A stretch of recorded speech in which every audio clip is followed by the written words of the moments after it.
uh, I asked for an investigation of not only the dichotomized Polish Jews, the Polish Christians helping Polish Jews, but there was another and heroic effort to help one another.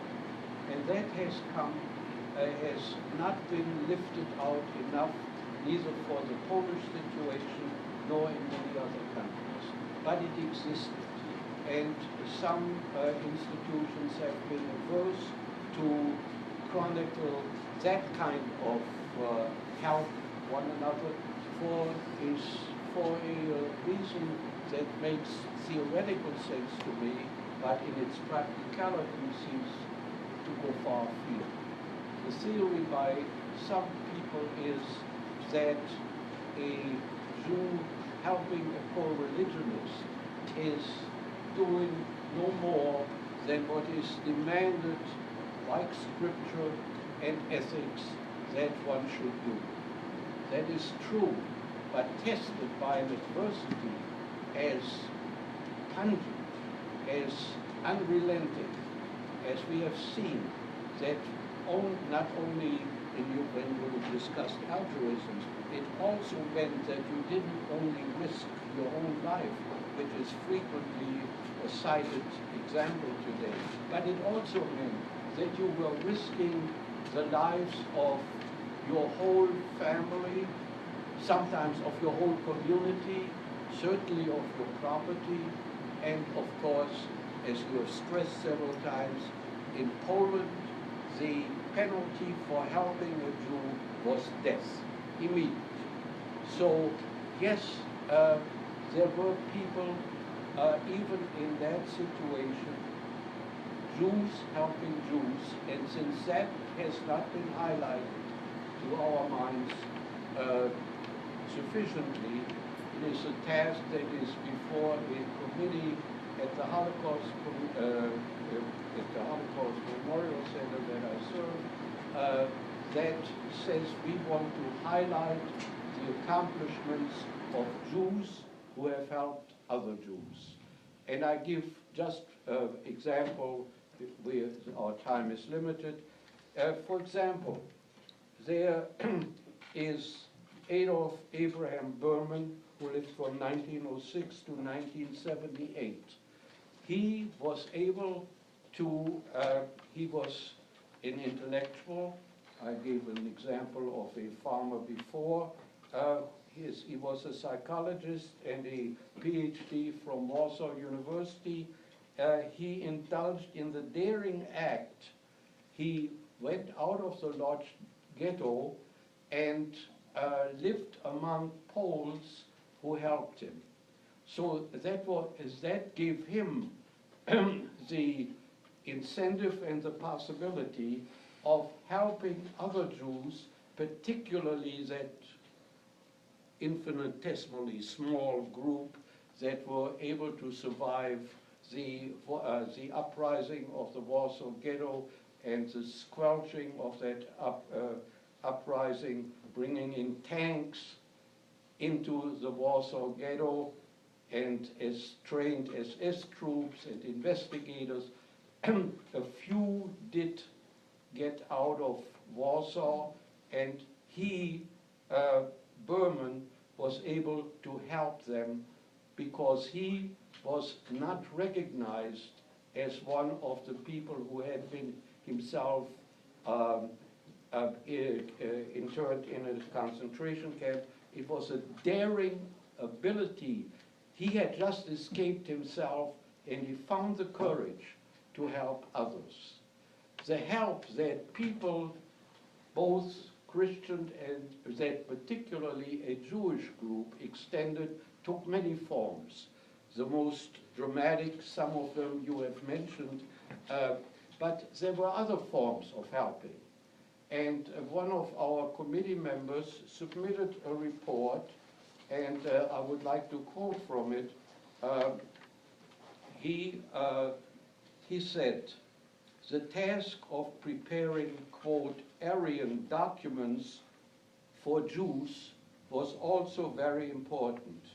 During the initial phase of its activity, the council was aided by so-called legalization cells of the underground organizations, which employed about 10 people for this purpose.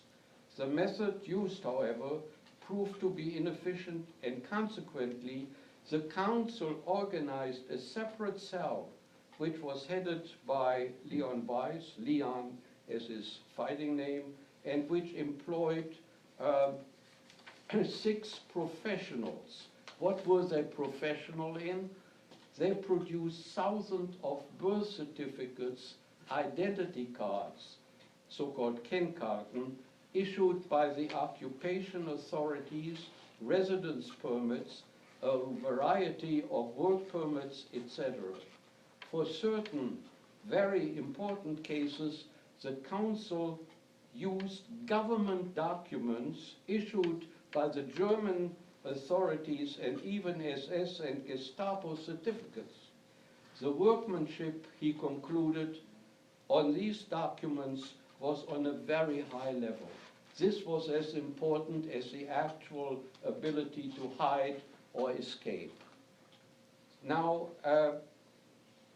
it is important to notice in the spirit of cooperation that there were some other organizations. I have, of course, have the documents on this, but I would like, if you want to lift out of this excellent documentary here that is spread all around us, I would like to recommend looking at this one, the Global Council for Aid to Jews. And that was all organized by various organizations in which, as the panel correctly says, Zionists, Bund members, Catholics, Polish Democrats, Polish Socialists, and members of the Polish Peasant Party, both Jews and Poles, sat together at one table and conspired against the Germans. This was, it was the primitive tools available to turn out forged documents, and of course that also was punishable immediately. That was also a heroic deed, though it is less dramatic than some of the escape that we learned through the Belsky brothers, who did not only do resistance work, but also, as you learned later, probably through the film, that they also give hiding places and aid and support to people who needed it, Jewish people. That was a sort of byline against armed resistance. I am tempted to give you one example that is not in this exhibit, nor have I seen it in many scholarly works or even dissertations, and that is that this kind of cooperation is still going on today. What I report to you now is as recent as the last couple of issues of a magazine called Menorah. Here's what is happening in Poland right now, and it's only as best as I've asked some Polish friends to do some research for me, and I'm going to ask you more. That here's a typical situation. In Krakow, there is a rabbi by the name of Bomo, and he is trying this very thing of which you spoke. He's trying to bring groups together, and Rabbi Bomo has done the following. he has brought together the survivors of the Holocaust, has brought them together with their progeny.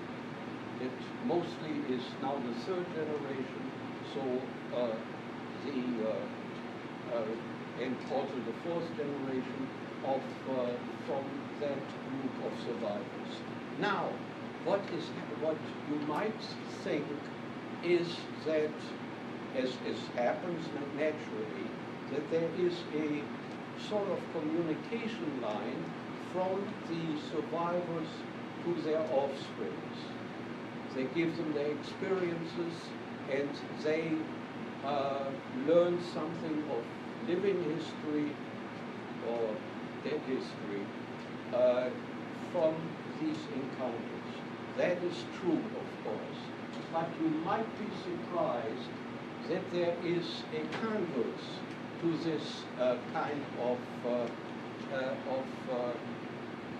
relationship, and that is that the offsprings become, let us say, the cheer-ups, for want of a better word, of the people who have been so traumatized by the Holocaust and who are rather reluctant to enter new relationships, to have close friends and stuff like that. The example that Rabbi Baumol published in the magazine, I mentioned the magazine Lenora, concerns the following.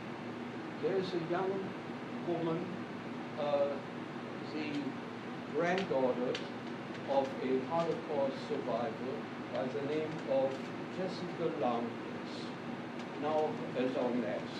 And she has set herself a task. She listened to the stories of her grandfather, and here I must say, Jessica is, according to Rabbi Baumol, is not Jewish. Her grandfather and her father were hidden and became converts. Out of necessity, they were sheltered by Catholic families and became converts to Catholicism. You know, of course, there are some historic cases of this in France. The Cardinal of France, one of the cardinals of France, was born a Jew and was in hiding by a French family, and he became a very high official in the Catholic Church. But this is not what I'm talking about. What I meant to say is that Jessica, getting to know her grandfather, knew that there was something he was striving for that was missing. So she, as a Catholic, slowly, and he had no recollections of some of his childhood upbringing as a Jew, she slowly reintroduced her grandfather to the Jewish religion. And he became, he returned to the faith by the work of a Catholic woman. It sounds so almost circumlocucious, but it happened, and he cites now, and I picked the story of, a particularly dramatic story of Jessica Langes as an example, because this is a story of a new generation helping an older, traumatized, estranged group to regain their holdings, to mitigate that trauma. So that is something that is, as I said, as recent as some of the issues of that magazine. Now, how to toss you the ball again. Hold on. Oh, I'm good. There's really not much I can add.